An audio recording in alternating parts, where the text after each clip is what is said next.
Hilary Benn. Thank you very much indeed. McCabe, the question in this debate is a very simple one. What has been the impact of leaving the European Union? And I was much struck reading the government's response to this petition, which I thought was really quite dismissive and defensive. In essence, it said it was a democratic decision, so there's nothing to look into here. Nothing's happening.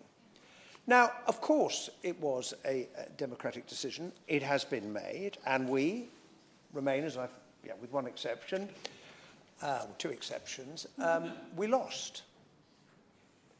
And the point that was made by the Honourable Member for Gravesham about sovereignty, I met many people during the campaign who made that argument. Indeed, they said, I don't care about the economic impact, my sovereignty is more important. And I respect people's right to hold that view. I fundamentally disagree with it. But what I think was unforgivable was to claim that we could have all our sovereignty, keep all the benefits of being members of the European Union, and get further benefits on top of that. It simply wasn't true. And we now know that it wasn't true. And therefore, those who argued for us to leave the European Union are now in a state of confusion and denial.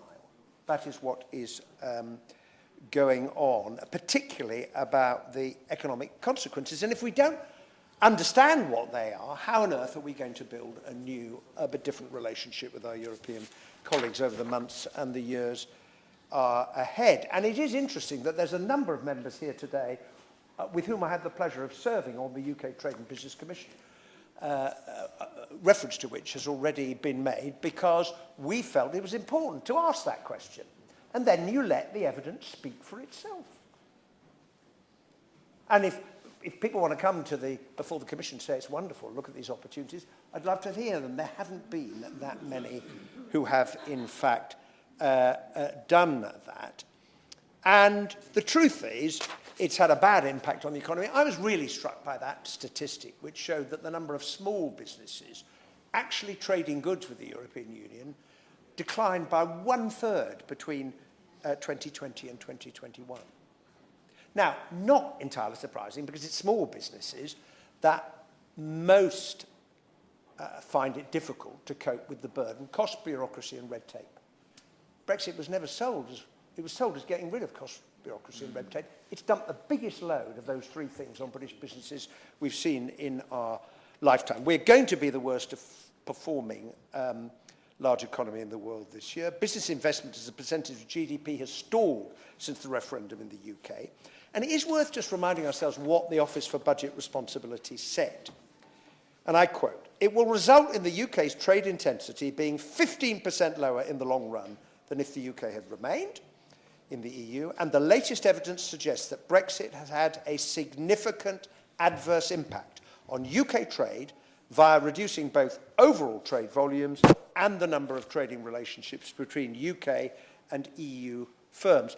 And ironically, while all of these costs have been imposed on British companies exporting, the government hasn't yet introduced full checks on goods coming into the United Kingdom from the European Union. Why hasn't it done that? Because it's afraid about shortages and delays.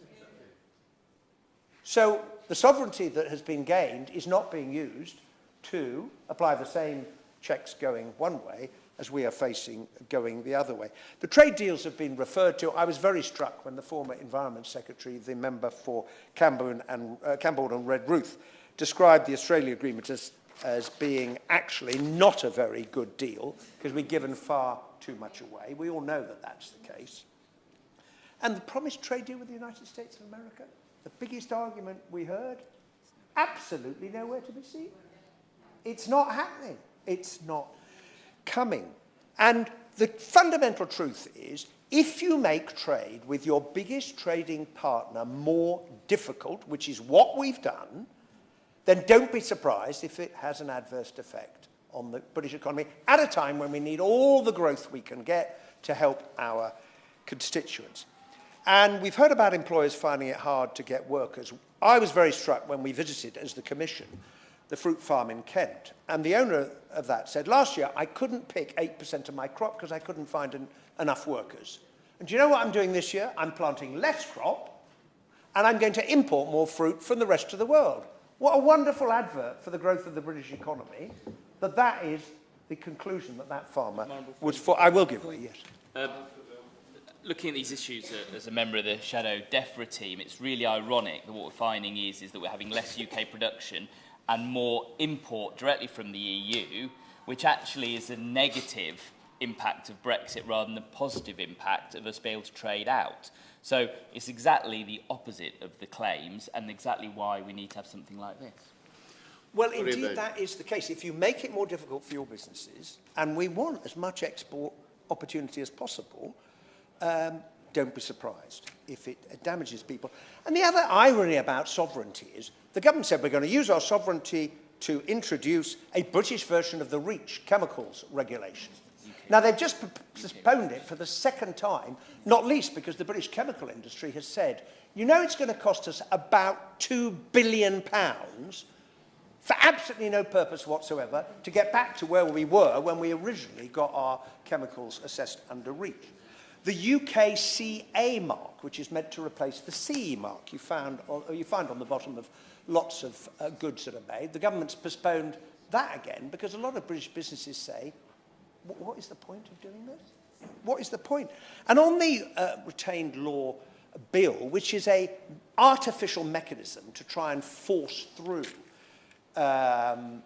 changes to retained EU law, I remain of the view, despite the concerns that have been expressed, that by the end of the year, we will still be in alignment with a lot of EU law, partly because we argued for a lot of it in the first place. You know, it wasn't imposed upon us. We were part of the decision-making process, and because a cost comes to the economy from diverging from the rules that are applied by our biggest trading partners. And the fact is, every company that is exporting to Europe, well, they're going to make their goods to the standards set by Europe, whatever the British government thinks. Because that's what you do if you want to continue to trade. And it is really striking that those who argued so strongly for these benefits, no upsides, no downsides, only upsides, all of those quotes that come back, I think, now to haunt those who made them, they find it very difficult to know what to say, so they try and blame Remainers. It's like all revolutionaries, if I may use the analogy. When the revolution doesn't quite work out, they say, but comrade, it was not applied with sufficient vigour and purity. An argument that some members in the chamber may be more familiar with than others. And the truth is that, and this is the hard part of this debate, is we cannot simply reverse what has happened. It is very striking that when I look at not the governing party, but the major other parties represented in the House, with the exception of the SNP, who want another referendum for another purpose, none of those parties are saying we should have a referendum after the next election to see whether the British people want to change their minds. Because you can't reverse it just like that. And we know that.